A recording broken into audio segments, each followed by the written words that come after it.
Hi. As you can see, Project 1 is on iCollege. If any of you happen to have seen it, it's a 1,000-word essay that I've written myself, and it contains numerous errors, and perhaps some of you might even be able to spot some errors that I couldn't. There's at least one instance, folks, where there should be a new paragraph. So watch the paragraph. Now, some students do not know what a paragraph is. You need to be learning that. But one instance where there's a paragraph where two paragraphs are put together where they should be separate. And of course, there's numerous instances of misspelled words, and at least two instances where the facts are wrong. You need to do some research on your own. Other than that, yeah, there's a few spelling and grammar errors, and at least one sentence I put in there that you might have a hard time deciphering. 1,000-word essay. You can download it and just write on the paper you download, or you can just start from scratch and rewrite it, whichever way you want to do. And due February 16th. Otherwise, the first test, I've been working hard on this first test. Now, I've made up 50 questions, but no, you won't get all 50 of them. My plan is to give you 25, in my afternoon class 25. They will not be taking the same test that you are. It was 5 years ago I was teaching this class in two different classes, one in the morning and one in the afternoon the same day. And somehow the afternoon class had 20 out of 25 students who made A's.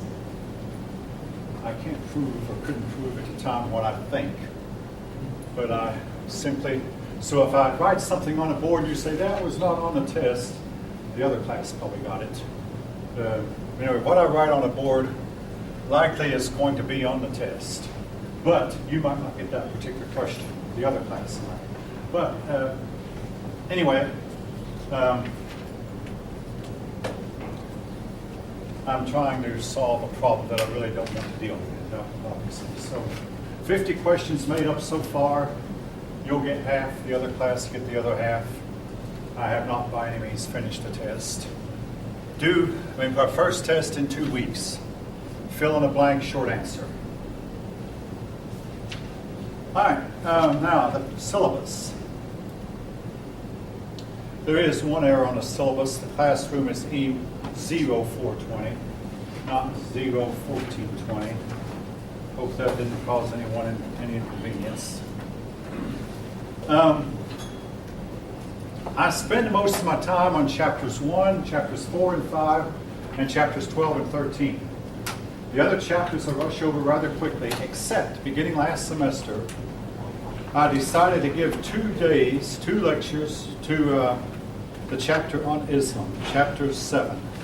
And again, the reason for that should be obvious. Islam has become extremely important in the modern world. We learned a little bit about Islam, but the Islamic world when I was a youngster was a forgotten about corner of the world. I have a college textbook at home. The title of it is Since 1900. It's 700 pages of American history from 1900 to 1969. And they have almost nothing about the Islamic countries. Iran, Iraq, Turkey, just absolutely nothing about them, hardly to speak of. That would not be true of a history book of today. All right, now, something that, again, they want me to emphasize. A couple of semesters ago, they requested that we stop putting the department phone number on our syllabi. Now, folks, you're welcome to contact the department chair, if you have a real reason to, but don't contact them if you want to find me. They have a lot of stuff to do, so if you need to find me, go to the college email or try to contact my cell phone or my wife's cell phone. I leave my cell phone off half the time. Don't ask me why. I mean, I forget. Like, I turned it off just before the class started, and I can pretty well guarantee I'll forget to turn it back on. And also, in this middle building, my phone does not work. Maybe you have the same problem, but this is a thick walled building, and sometimes the signal doesn't reach inside here. So But anyway, contact me by email or by my wife's cell phone. I would say my home phone, but my wife and I are in the process of having it taken out because we don't need a landline anymore. It'll save us a bunch of money, some other money. We have 5 members in my family, 3 children, and every one of us have our own phones. So, but anyway,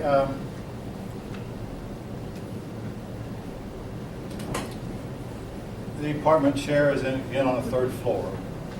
All right. Now,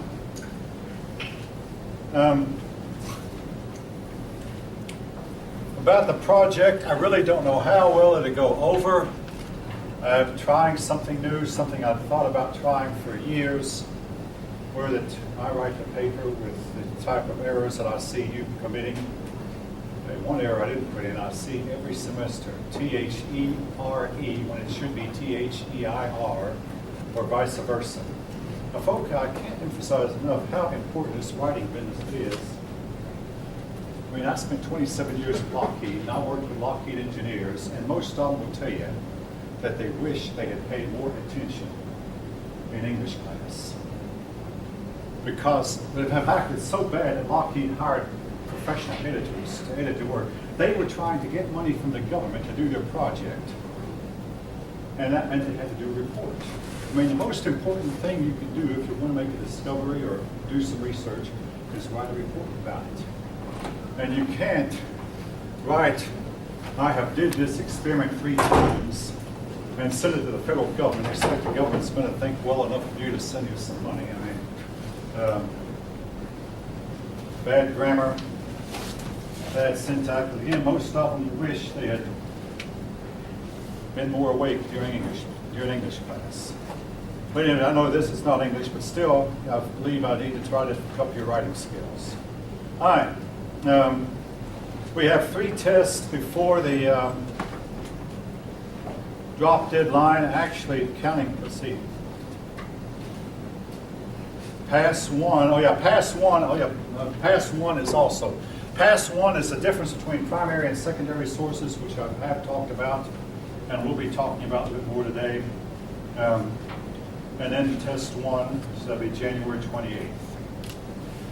Test 2, February 9th. Pass 2, 9 days later, February 18th. And then March 4th, test 3. The drop deadline, as best as I understand it, folks, the drop deadline is March 5th, Thursday.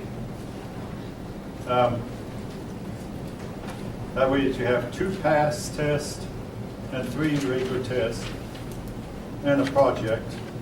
And you should have some idea at that point how well you can handle this class. All right, let me pause here. Any of you have any questions, comments? Okay, let me see if there's anything else I need to. The final exam will probably be multiple choice. And again, that's because I have to give 2 finals in one day and then hurry up after that and get the grades turned in. Oh yes, something else I've got here in capital letters. Do not ask me to change the final exam date just for you, folks. It's against state law. It's against the rules of this school. I am not allowed to do it. And not to mention the fact I probably have to take a special trip because I'm giving both final exams on the same day. Now, I'll admit, I have fudged. Like last semester, I gave 1 final exam on Monday and another one on Wednesday. I said to one student, why? And I said, you can come to the other classes final if you wish and take it then. But this semester, I simply cannot do that. I'm getting both on the same day. And no, I don't want to make a special trip all the way from Colorado Springs. I mean, hey, I did have one student pull out his wallet and offer me some money to pay for my gasoline. Folk, if I get caught accepting a gift like that, it would probably be my last time to teach here. I can't do that. So, anyway, but if you can't make the final exam, please drop the course. That's kind of blunt, but I mean, that's what I say in the syllabus. So hey, make sure you have that date open. I mean, it's on let's see, well, May 6th. Yeah, May 6th. This one's at 8:30. The other one's at 2:30 in the afternoon. Now, if you say I can't make the 8:30 one, I can make the 2:30 one. don't let that get outside the room. I'm not supposed to say that. I'll accommodate as far as I can, but that's as far as I want to go. 5 hourly tests, and the 3 pass quizzes. The pass was something that started last fall. So those of you who were here last fall are familiar with it. And 2 projects. Project 1 is on iCollege. Project 2 I have not yet started on. 50% on the hourly tests, 10% pass quizzes. The state law requires that we give at least 5%. I'm giving 10%. 2 projects, final exam, 20%. 2 projects, 20%. I will be taking attendance. Grading, again, standard grading, 90 to 100 an A, 80 to 89 B. The grading is on a curve. Now, folks, when it comes to grading, that is one of the hardest, toughest times for me. There are always students who come up with an 89 average, 79, 69. And I hate to give a person who has an 89 average a B. Now, you notice I didn't say 59. I will admit, on occasion, I have looked at a 58 or 59 average and fudged it a little bit to give that person something of a passing grade. I rarely ever give Fs to persons who finish to do the work. Now, I give a lot of Fs every semester, but they're always the persons who either did not do the project or simply who quit coming to class without going through the formality of dropping. In that case, there's nothing I can do but give an F. But otherwise, I rarely give Fs to students who actually stay and finish the course and do the work. But still, now, don't come up to me and tell me that I have to have an A in this course to keep my Hope Scholarship. Now, on a very personal note, my oldest daughter lost her Hope Scholarship for a time. Eventually, she got it back, but lost it for the very, very best of reasons. Her grades fell below the 2-point average due to she was young, inexperienced, and most of you look like you're fairly young also.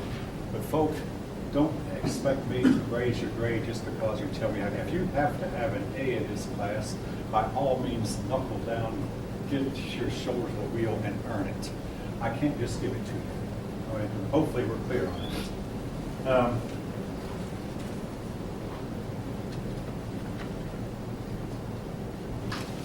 All right. I have more there about contacting your teacher on page 6. Oh, yes. I do not have regular office hours. However, from the time I leave this room at 9:45 until my next class, I'll leave that room at about 2:15. I'm usually in the part-time faculty office on the 3rd floor. If you'll knock, don't just barge in, but if you'll knock, I'm usually right there. I say usually, because, hey, I don't plan to leave the campus. If I leave the campus, I'll lose my good parking space. When you get here before 7:30, I feel like I'm entitled to a good space. I get here this early. So those of you who are here, yeah, hopefully you're able to get a good parking space too.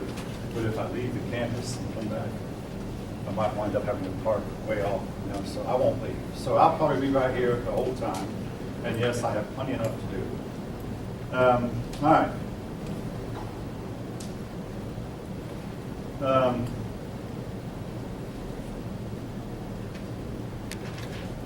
Cheating, I will say this, I do everything I can to try to prevent it. So when I give the test, again, I may have told you that I give them checkerboard style. These students are sitting fairly close to each other, so what you have will not be exactly in the same order. The same question, but in a different order. So you won't know what your neighbor is looking at. What's question number 1 for you might be question number 10 for you. It might be question number 15 for you. I'm going to jumble them up. I have about 3 or 4 copies made of the test in one order, and 3 or 4 in another, and 3 or 4 in another. And that way there'll be about 8 or 10 different tests. Hey, I'm going to be grading them not with a key, but I'm going to look at the answer and look at the question which you'll be putting on the same sheet. You'll be putting your answers on the same sheet as the test. Not on a separate sheet, not on a Scantron, not your first test anyway. So That's going to make any kind of copying for your neighbor very difficult. Again, I must request during the test that all cell phones be out of sight. No earphones plugged into your ears. Obviously, I mean, this is fairly obvious. If you have a disability, let us know about it. Show us the paperwork signed by a doctor, and we will do everything we can to accommodate you. All right. Extra credit, oh yes. If you can attend a lecture series, which they have from time to time. Now, I've been asked, how do we know when a lecture series is? Check your email, folk, and they're on email. I'll try to, they're also posted, I understand, the Student Center, but they have some really good lecture series, and if you can show me proof that you attended, I'll raise your final average by 2 points. After saying this, regrettably, only about 3 or 4 students in my 2 classes will probably ever take advantage of it, but it's there, and generally, last semester, the only ones who took advantage of it were all A students anyway, who didn't need the extra points. More power to them. You can get extra credit by turning your project in early, 6 points higher than your grade otherwise would have been. Again, that's to make things easier on me. I'd rather not read 60 papers at one time, so if you turn it in, again, it's mostly A students who turn it in early. Yes? How early? Oh, let's see. I've got that on the syllabus. I'm glad you asked that. How early is early? They're due, the first project is due February 16th, so that's on the syllabus. Yeah, first project due. Now, early credit, I believe is February 4th. February 4th. I've turned it in on February, on or before February 4th, I'll give you 6 points. So that's, early turn in for project 1 for extra credit. Yeah, that's on page 2 of the syllabus. All right. I do take attendance. I don't keep a record of tardies. I just don't have time for that. So, if you come in late, I probably won't notice it.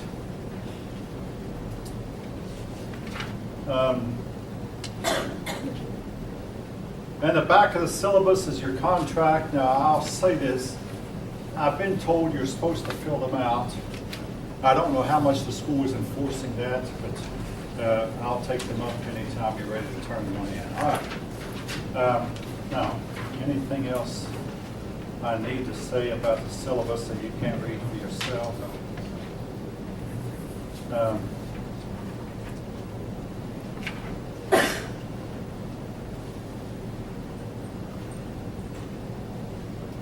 Let's see. Okay. All right, any other questions? All right, we'll move on.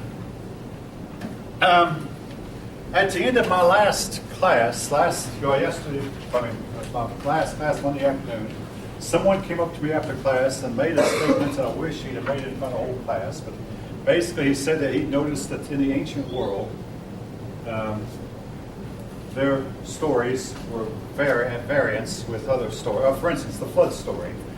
I mentioned you have a flood story told in the Bible and a flood story told to the Sumerians. But the Sumerian flood story contains some variations from the one told in the Bible.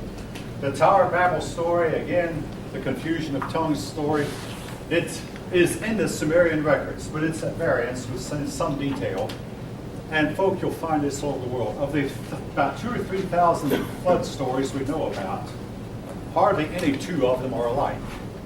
They all are alike in one regard. They tell a story of a flood, but then when you go into details, some of them have almost all of them have a flood in the boat. But some of them say only one man and one wife survived, and some say there were 100 or more people who survived, and then some mention birds being sent by the survivors from the boat to test whether or not the land was dry. They vary in details, and this is a problem you have with the ancient sources. As much as you may have sensed that I read primary sources, I just have to tell you, the ancients are known to have deliberately distorted and twisted their history.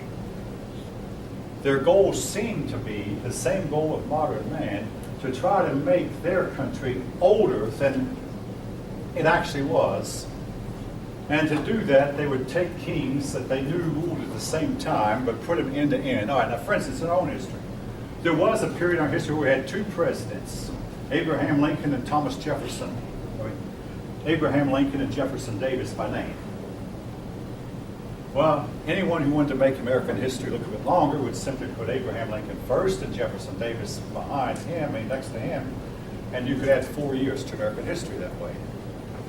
And especially you could make American history, the United States, 1,000 years old if you took every known governor who ever governed a state and made it like he was a president and added their names end to end. Why am I mentioning this? Because the Egyptian pharaohs, apparently, the Egyptian scholars apparently did the same thing. They took the pharaohs that they knew people would remember their names, but they added them end to end when a lot of them were ruling at the same time, but in different cities. And as a result, they tried to make Egyptian history appear to be much, much older than it actually was. And it's becoming a task of modern scholars to try to go through and unravel. But slowly, I believe we are unraveling. And we're going to eventually figure out who the pharaohs were that the records talked about. In other words, when Abraham visited Egypt, he talked to Pharaoh. Which Pharaoh was it? And when Joseph visited Egypt, who was the Pharaoh of the Exodus? At the moment, this is not known, even though a lot of scholars believe that they know. A lot of scholars have researched it. But it's known that the Egyptians purposely and deliberately distorted history. Another thing these kings tended to do, they would not write about their defeats. They only wrote about their victories. And if they mentioned their defeats at all, it would be to make the battle look like they were victorious and their enemy was vanquished. Again, deliberate distortions, and that makes deciphering ancient history somewhat puzzling. Now, about the dating, I was asked last year by a student who sat in the front row, a really sharp woman, well, what time period are we talking about, folk? We simply don't know in a lot of cases. When did Sargon? Started mentioning Sargon. When did Sargon live? Well, anywhere between the scholars came anywhere between maybe a 60-year period. That's a wide berth. Well, what does your book say about Sargon? Sometime in the first millennium BCE, well, the second millennium, it's very vague. Same with Hammurabi, it's very vague. When did he live? Again, the way they kept records, folk, particularly they recorded their history according to the first year of their king. Now, for instance, if we were keeping records the same way, this year would be the 6th year of Barack Obama, year number 6. Assuming that you count year 2009 as being year number 1, 2010 as year number 2, 2011 year number 3, 2012 year number 4, 2013 number 5. Actually, this would be year number 7. It would actually be year number 7 of Barack Obama. Again, this was the way they kept their history. But you run into all kinds of problems because sometimes they kind of parts of years as years. Most of the time, the king would take over in the middle of the year.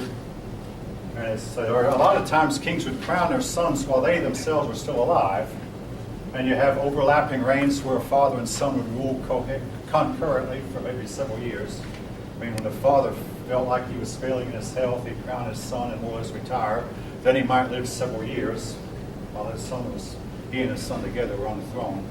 So you have problems with the dating. But, folk, we are working on it. Scholars are, and eventually they might come up with some coherent dates and be able to tell you exactly what year Nebuchadnezzar was born and exactly what year he reigned. Right now, all that's approximations.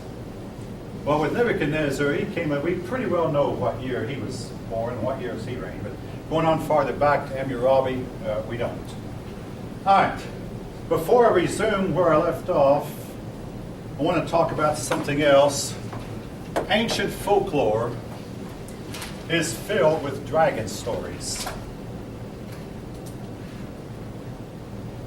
And when you actually look at the pictures they drew of the dragons, These dragons look remarkably like the pictures that our modern artists would draw of dinosaurs when we take the dinosaur bones and assemble them, and then attach the muscles, figuratively attach the muscles to the bones and try to figure out what these creatures might have looked like. Dragon stories are found all over the world. The American Indians had dragon stories. The Chinese, one of their signs of zodiac is a dragon. Again, if you visit a Chinese restaurant, every 12th year they'll have what they call the Year of the Dragon. And then if you go to visit the land of China, you'll find a lot of dinosaur bones. My own personal take on it, folk, is that what we call dinosaurs, they were the dragons. Now, I had a couple of pupils last fall who were skeptical.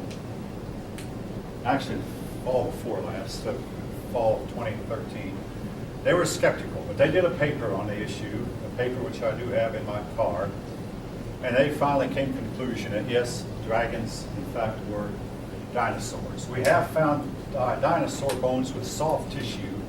We have found hemoglobin in the blood vessels of some of the dinosaurs we found. At first, there were attempts made to deny this, and then it finally couldn't. According to standard paleontology, the last dinosaurs died off 65 million years ago when a large asteroid hit the area of the Yucatan Peninsula and wiped out the dinosaurs and wiped out a lot of other types of life on Earth. And yet, folk, you find dragon stories all the way down through time until fairly recently.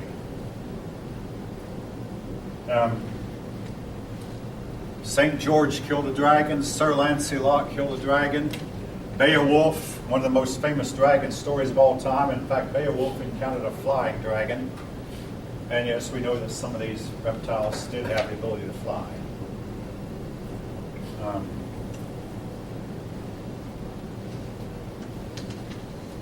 Again, my take on it is that a lot of these mythologies, now I know I just said less than a few minutes ago that the ancients were prone to exaggerate, and yet they were probably, as much as I can tell, not prone to just invent stories out of pure air or pure fabrication. Exaggerate, perhaps.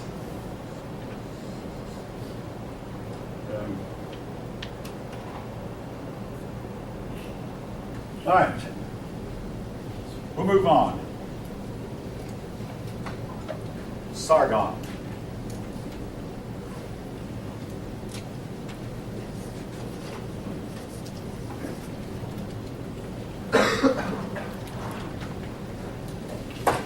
Now, I mentioned last time that Sargon was a famous conqueror who built himself up an empire. He's known as Sargon of Agad. Don't worry about the name of the city. His capital was at Agad. And we regrettably do not know where Agad was. That still doesn't mean that we doubt the existence of Sargon. He built up an empire, and then it seems like that he had trouble with it. The problem he had is he conquered more and more city-states. He had more and more to administrate, and more problems with rebellion. And he wound up in his old age, apparently somewhat of an unhappy man, with a large empire still, but with turmoil on every side. A famine hit late in his reign, and did a lot to cause a whole lot of unrest. Yes, in those days, people would blame their leader when hard times struck, the same way we tend to today. Famines, by the way, were a big problem in the ancient world. Famines, pestilences would strike without warning, and they didn't seem to have the means to combat them that we have today. We didn't have the means of transportation to get food from places where it would grow to places where it would not grow.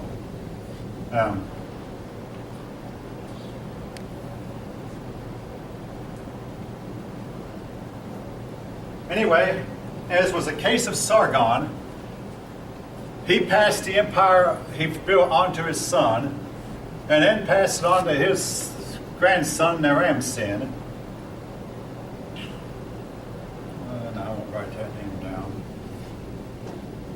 But a lot of times, that brings us up to another word, dynasty. The word dynasty means they rule by a family, or that the throne passes from father to son and from son to grandson down the line. And you might say, what if the father doesn't have any sons? Then the throne will often pass to a nephew or a brother. But they try to keep the rule in the family. The problem with dynasties is that eventually you have a situation where that someone gets the rule who's not qualified or not capable, and the empire disintegrates. This was true of Sargon's empire. It lasted about 3 generations after him, and after his grandson Naram-Sin died, the empire fragmented.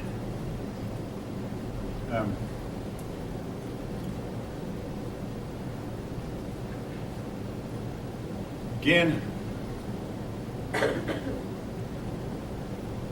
we see this going on all the time down through the ages. And, well, I'm going to go ahead and tell you. On a personal note, I mean, I've somewhat followed Oral Roberts from a distance, and Oral Roberts was an empire builder. I mean, built himself an empire. When he retired, he turned it over to his son, and his son couldn't manage it, and his empire crumbled. Some of you might have some idea what I'm talking about. Again, not being in any way disrespectful of him, but this is typical. A lot of times, say, industrialists will build up a mighty industry, and his sons can't manage it. This happens often down through time.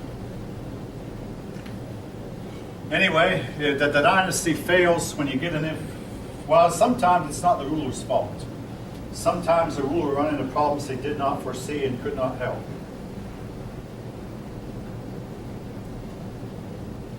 I mentioned that Sargon was Semitic. He was an Amorite.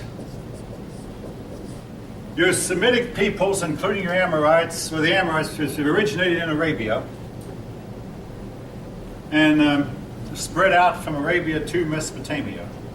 It has been said that for the Semite, his cradle is Arabia, his grave is Mesopotamia. The Amorites fanned out. And this will become important later because the last big migration out of Arabia occurred in the 600s when the Islamic peoples burst out of Arabia and overspread the Middle East. But from time to time before this, Semitic peoples would burst out from Arabia and spread out and conquer their civilized neighbors. All right. Having said that, brings up another issue. I mentioned what civilization is. What you have down through history is you have civilized people, and they're often surrounded by a bunch of people that we might call uncivilized. These civilized and uncivilized clash. In the long run, which group usually wins? The civilized or the uncivilized? Anybody know? Civilized.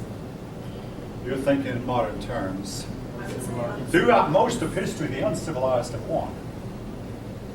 I see some eyebrows raising. Yeah, here's folks, several reasons why. Now, in the modern world, your civilized people have better technology. I mean, keep in mind, these people do not have airplanes and tanks, or radar, or any of this thing that technology. They all, both sides, the civilized and uncivilized, fought with swords and spears. But eventually, your civilized people become soft. Maybe even you might call them lazy.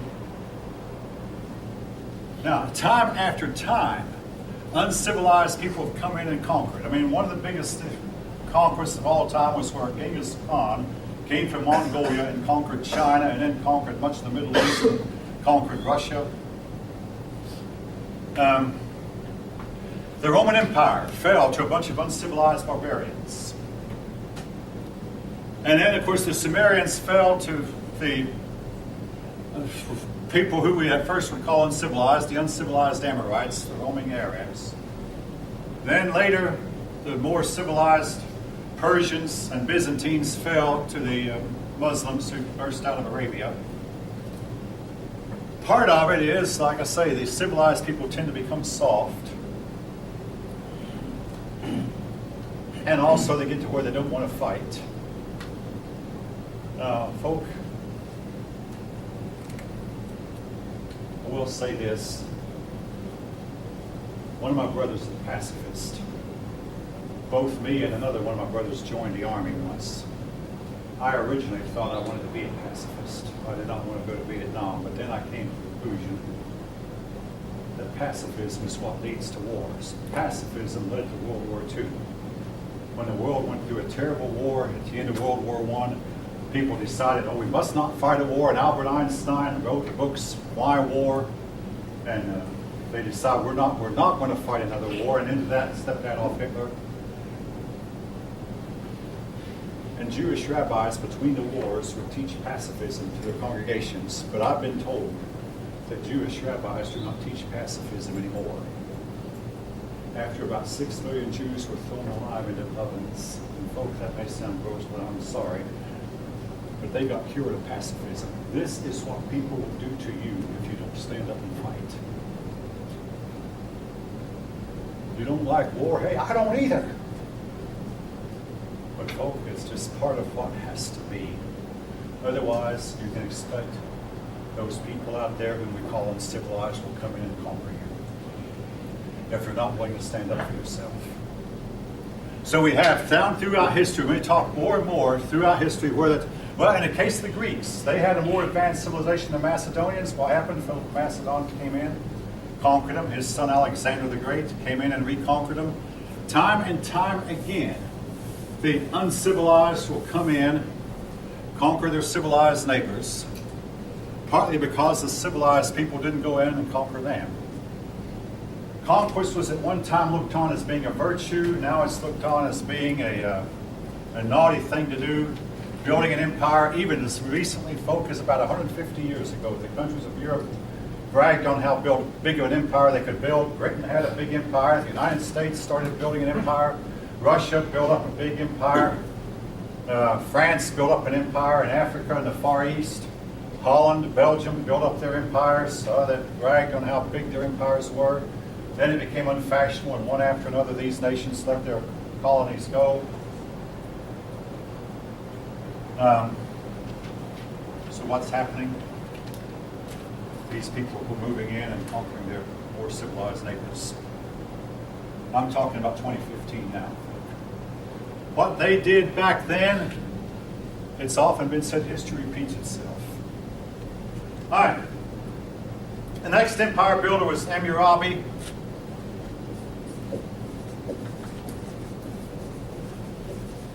Now we know where his capital was. His capital was at Babylon.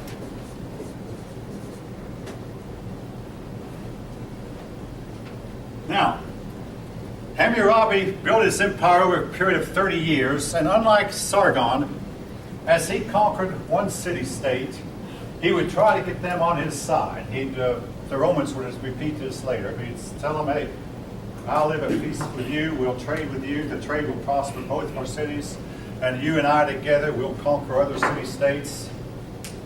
So he conquered first one, got them on his side, then went and conquered another, got that one on his side, then with 2 or 3 city-states under his belt, he went, conquered another. He looked for one that appeared to be weak and tottering, go in, conquer them in their weakness, and solve the problem. He built up a big empire, and he's remembered also for his law code.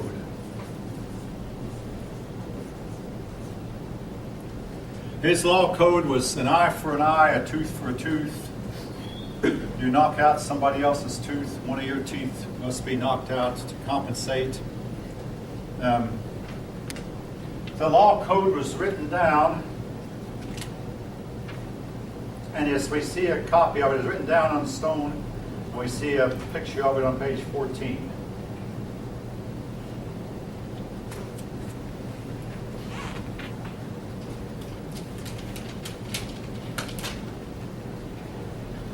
Hammurabi's empire appears small by our standards. Mostly it consisted of the area around the Tigris River, around the Euphrates River, with some of it on the Tigris. He did not completely conquer all of what was left of the Sumerian civilization, but he did conquer most of the non-Sumerian. Anyway, as was the case of Sargon, Hammurabi passed off the scene, and eventually the less civilized group of people called the Hittites.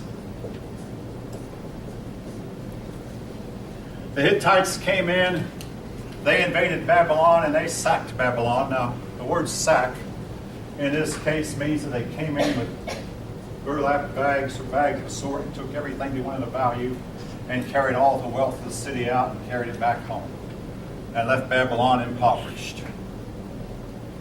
And the first attempt of Babylon to build an empire came to a screeching halt. The Hittites were a group of people we didn't know anything about. In fact, they were mentioned in the Bible, and somebody said this proves the Bible was wrong because the Hittites never existed. Then we found out not only did they exist, but they in fact were a large group of people who at one time sacked Babylon. No, I mean, it was under a king named Shupalulumas. Don't know, I'm not going to ask you to memorize that name. But, now you will if you take advanced third year world history, junior level world history, you'd go into more detail about the Hittites. The Hittites faded out of existence, as did so many of these ancient peoples. So where are the Amorites today? Where are the Hittites? If we do more DNA samples, we may find out that the descendants are still around, but they go by different names. All right, Hammurabi.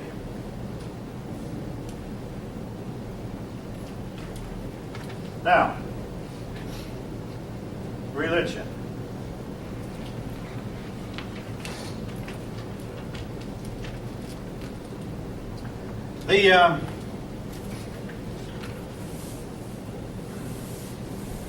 The main gods of the Sumerians are known by names of Anu, Enki, and Enlil. Anu was the father of Enki and his brother Enlil. Enki and Enlil were at odds with each other. Each of them believed they should have the hegemony. Anu has been associated with the Greek Uranus. Now, eventually, the worship of Anu fell to the background. No longer worshipped. Enki and Enlil came on the scene, and after a while, they were no longer worshipped as much. And then came Marduk, and finally Nabu. And you have to wonder, why did some of these old gods tend to fall by the wayside and be replaced by newer gods? Now, that's not to say Nabu actually from the very beginning, all of these gods were part of the pantheon, but they each had their period of what you call their hegemony. You know, the first Anu was the hegemony. He faded out of hegemony to give way to these others, but the cult of Anu was not forgotten about. And then again, in Greek mythology, Uranus was the first, but Uranus was evil, so his sons Saturn and mainly Saturn rebelled against him.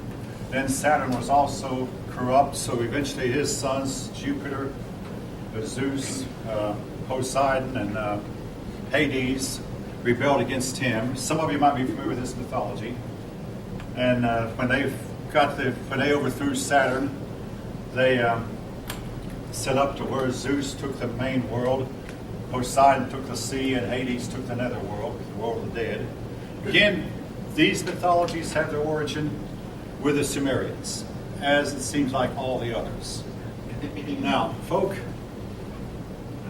to answer a question that somebody raised, why did they quit worshiping some of these earlier gods and start worshiping the newer ones? To me, the answer is extremely theological and spiritual. I can't give a rational answer for it. But it appears to me that these gods simply either what you might call died or were imprisoned by a higher power than they. And that left these still in the temples. And eventually they were imprisoned by the higher power. But as they were going away, these gods told their followers, keep alive my memory, I'll return someday. The most notorious of these was the goddess Isis.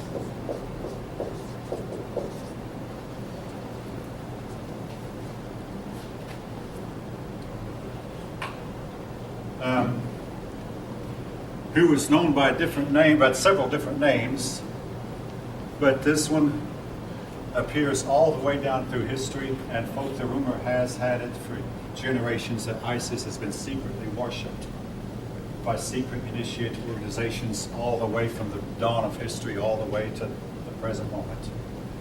And this name comes, hey, I happened to watch a little bit of the Smallville series, and they had this name there. International Space Station, known as ISIS. ISS. Again, another variation of ISIS. The most recent Islamic uprising, known with this name ISIS. Do you think it's all related? What's that? Do you think ISIS from back then is all related to now? I have to give one word for an answer, yes. Just last night I was listening to something, that there is a connection between ISIS and a lot of modern religions, including certain branches of Christianity and Islam. I hope that, if that offends you, I'm sorry, but if the connection is there, it's there.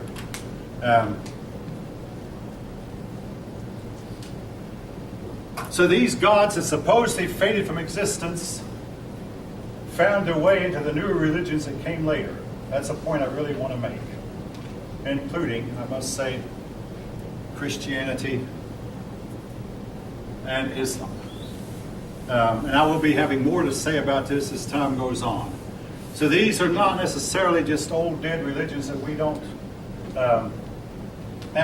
More recently, is when some of your grandfathers were young, a man in Germany named Adolf Hitler, he had as his goal to try to return Europe to the worship of the old Norse gods, Thor and Odin and Loki. You've probably seen him in movies. If any of you watched the movies, Thor lived in Asgard, Loki, his evil brother, their father Odin, All-Father Odin. Hitler was trying to get Europe to return to the worship of those gods, and to do that he had to get rid of two groups of people, Jews and Christians. The Christians, there were too many of them for him to outright kill outright. The Jews he hoped to kill outright. The Christians were next on the radar. This you can verify, folk, by doing a little bit of research.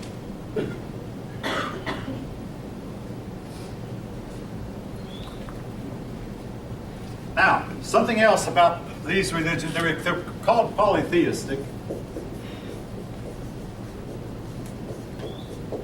Word poly here means many, many gods. They were, you might say, nature worshippers, in that they believed the river was God, the storm was God. Storms were caused by actions of the gods. Enlil, he was a god of wind and lightning, like Thor was the Norse people, god of lightning, god of Zeus, god of thunder.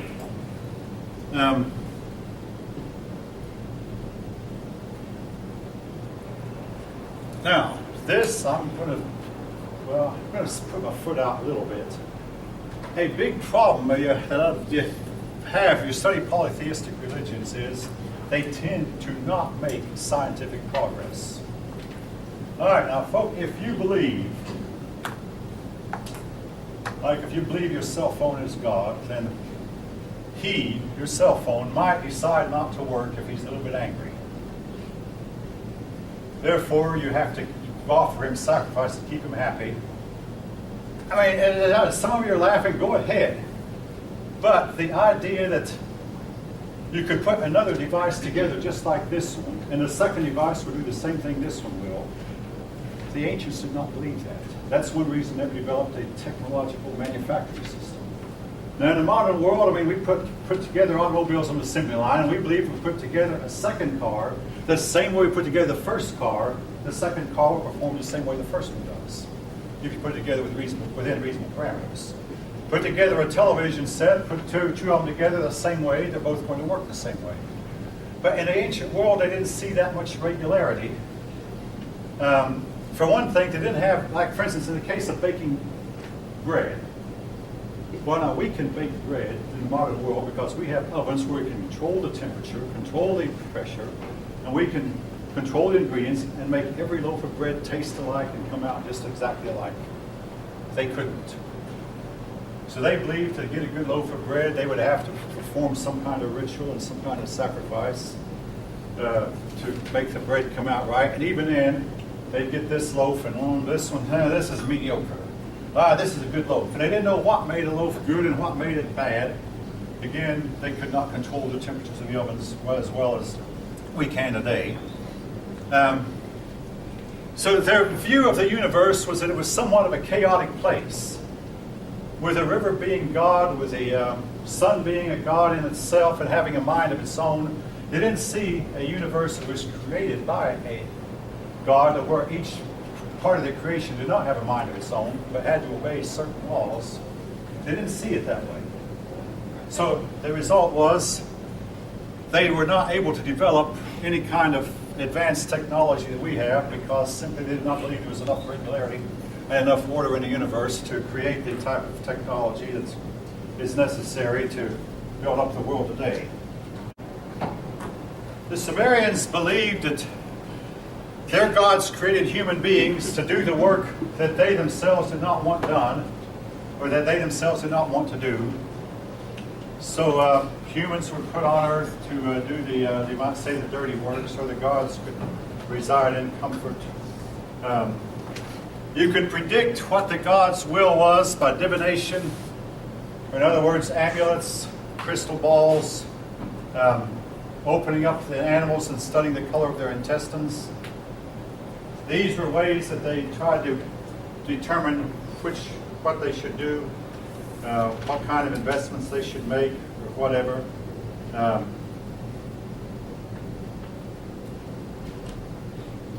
Or try to determine the outcome of a military campaign, and folk military campaigns are always uncertain. They try to determine the outcome by, again, determining the will of the gods. Their writing was what we call cuneiform, wedge shape. I may have mentioned this past time. Wedges. Eventually, over time, the wedges got to where they only pointed to the right or down. That way it made it easy for a scholar just to use a stele or a stamp and stamp this way, boom, this way. Just turn his wrist 90 degrees, or in some cases 45 degrees, and he would get a wedge.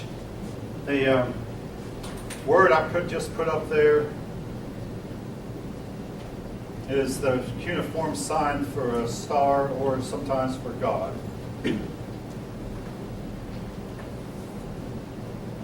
At first, the wedges would go backwards, but then they decided it was a lot faster and easier to make the wedges either go to the right or go downward.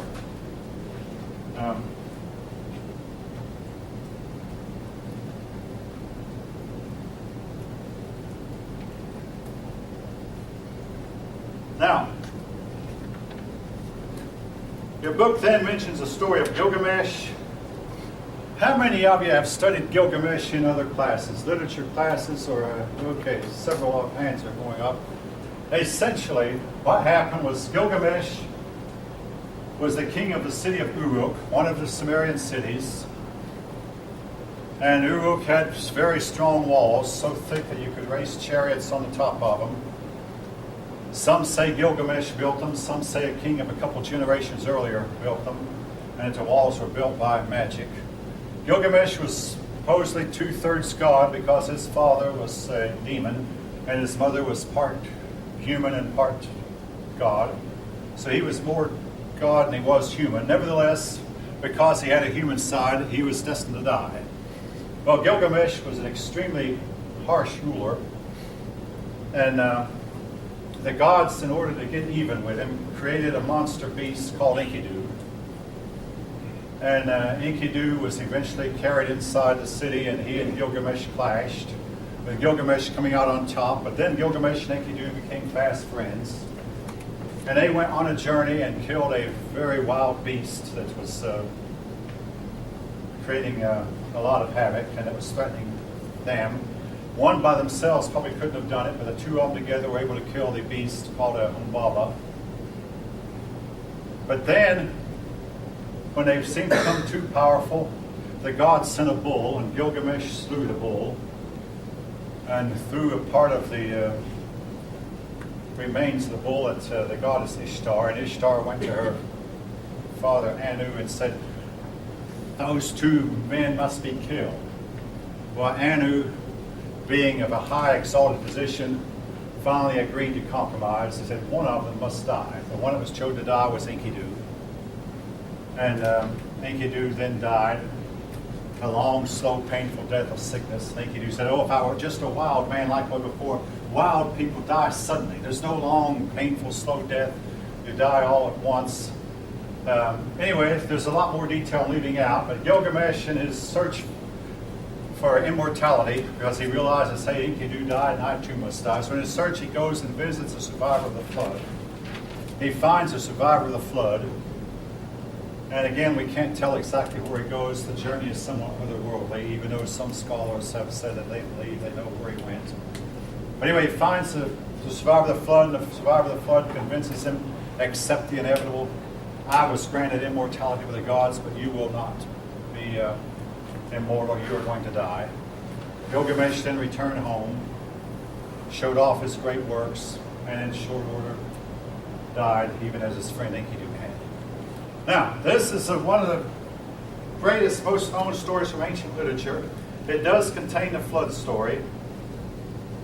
It does contain references to the gods Enki, Enlil, and Anu.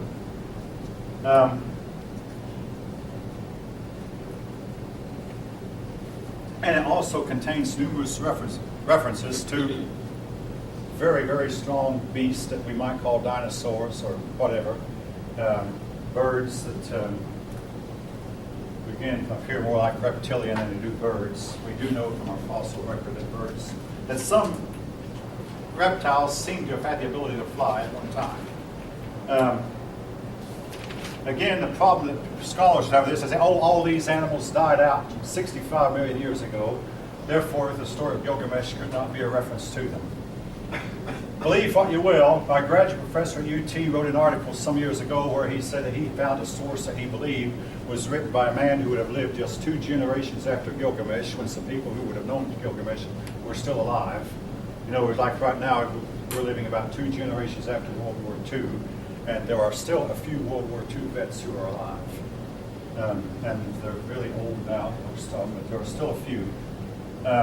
His work was not accepted by a lot of other scholars. One reason Gilgamesh is not considered a real historical figure is we don't have any sources written by him by persons who actually would have known him, actually seen him. Sargon, yeah, we believe he's real. Of course, definitely Hammurabi was probably real. But Gilgamesh was written about, what we have was written several generations after he would have lived, if he would have lived. Again, folk, you can believe what you will. The stories of hybrids, half god and half human creatures, beings, entities, whatever you call them, they flood ancient folklore. Stories of giants. I mean, Gilgamesh was a giant of a man who could pick up 2 lions by their hind legs and hold them. That's a standard picture of him holding 2 lions by their hind legs. He would have had to have been about 12 or 13 feet tall to have been able to have done that. When his body has not been found, when he was buried, they changed the course of the Euphrates River long enough to put his body deep down under the bottom of the river. Then they moved the river back on top to where his body would be guaranteed to never be found. Again, you can believe what you want to.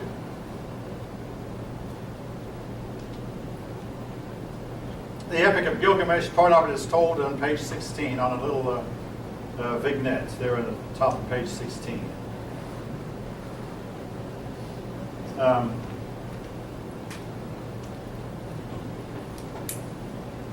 right, moving on from the Sumerians, and believe me, let me tell you something about the Sumerians. I could easily spend the entire semester talking about the Sumerians. We have more records from the Sumerians than we do about the Persians, the Greeks, the Romans, the Israelis, all of them combined. Okay. We have at least 100,000 clay tablets that, as far as I know, have not yet been read. A lot of them are palace inventories, and you might think that makes boring reading, inventories, but at least it tells us a lot about what kind of furniture they had, where they located furniture, and what their palaces might have looked like, how many supplies they had, and what kind of servants they had to have to take care of all these supplies. Maybe seemingly boring reading, but nevertheless, we have a lot of documents from the time period, and a lot of them have not yet been looked at. Having studied the Sumerians some 40 years ago and then taken up the study about 8 or 10 years ago, I was surprised to find how little we had learned about them in the last 40 years. It's like a wide open field. And if I had to do over again, I might do some more, and maybe I still will, do some more research into cuneiform and learn how to read your language and read some of the documents that we have found, clay tablets that have not yet been read.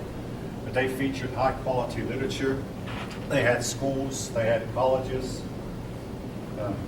they had differentiation of tasks, weavers, blacksmiths, tanners, farmers, soldiers, scholars, all working together in some civilized manner. They fought wars, they conquered. We have detailed lists of their kings also, what each king tried to do. I've only mentioned a couple of the more famous ones, Gilgamesh, who's legendary, Sargon and Hammurabi. But there's a lot more that could be mentioned. But we have to move on. Egypt.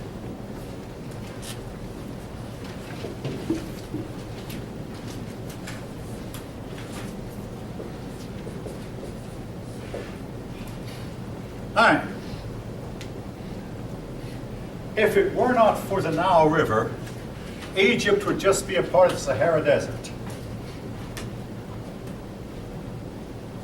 The Sahara Desert dried up many millennia ago, but the Nile River flows through it. The Nile River does not receive its water from that region. Instead, the Nile River receives its water from Lake Victoria, far to the south.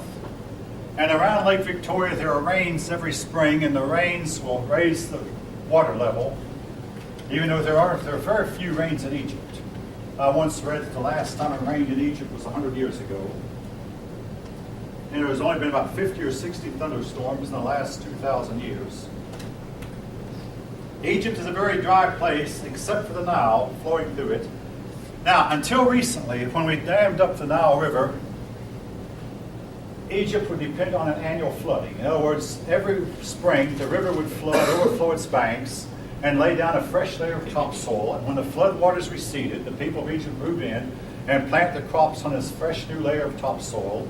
And then they'd irrigate the crops by getting water from the Nile and irrigate their crops.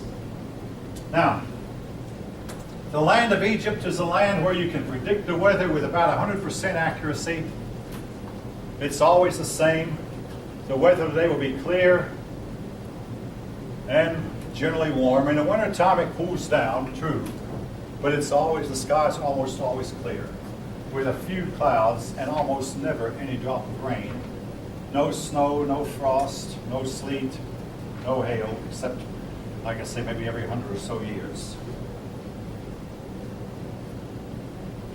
So because of this predictability, their religion was a little bit more predictable than were the religions of the other regions. In fact, the Egyptians believed that when the gods made the earth, they made Egypt first and made it perfect. Then they made all the other lands, but the other lands away from Egypt were made with less degree of perfection. But Egypt was the perfect place. I mean, all humans tend to do that. We all think of ourselves as being better than everyone else. The Egyptians were no exception. Now,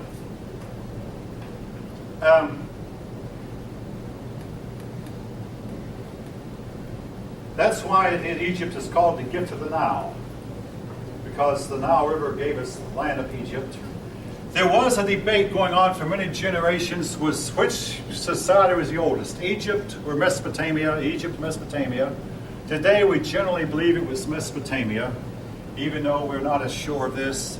Again, the Egyptians tried hard to distort their history to make it look like they were older than they were. The first king of Egypt was a king named Menes.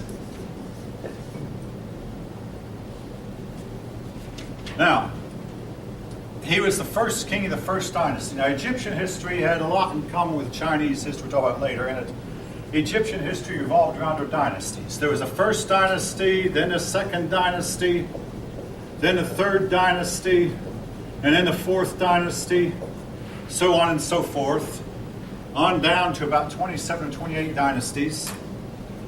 And each of these dynasties had their own objectives. Anyway, the Menes was said to have united the two Egypts. There was Upper Egypt, and there was Lower Egypt. Now, you might think, well, Upper Egypt, they're referring to the northern part. But no, they actually, Upper Egypt was the southern part because Upper Egypt was higher in elevation. And Lower Egypt, being near the sea coast, was lower in elevation. So Upper Egypt was really the south, and Lower Egypt was the north. Now, the rivers in Africa, except for maybe the Congo, they're unlike any other rivers in that they'll flow along for a while and then drop off. Then they'll flow along for a while and then drop off. Flow along for a while. Because the continent of Africa seems to be arranged in terraces. It's this level for a while, then all of a sudden it becomes on this level. These little drop-offs are called cataracts. As the river flows, goes on and drops off, these are cataracts, waterfalls. The cataracts make the Nile River difficult to navigate because if you have a boat and your boat gets to a cataract, all you do is get out of the boat and drag the boat around the cataract and then move on. Now, one reason, though, the Nile River was easy to navigate otherwise was the wind tended to blow southward and the river flowed north. So if a body wanted to go north, he'd just simply put up his sails and let the current drive him north. If he wanted to go south, spread out his sail, and the wind would drive him south. So that made navigation fairly easy, but until you came to cataract.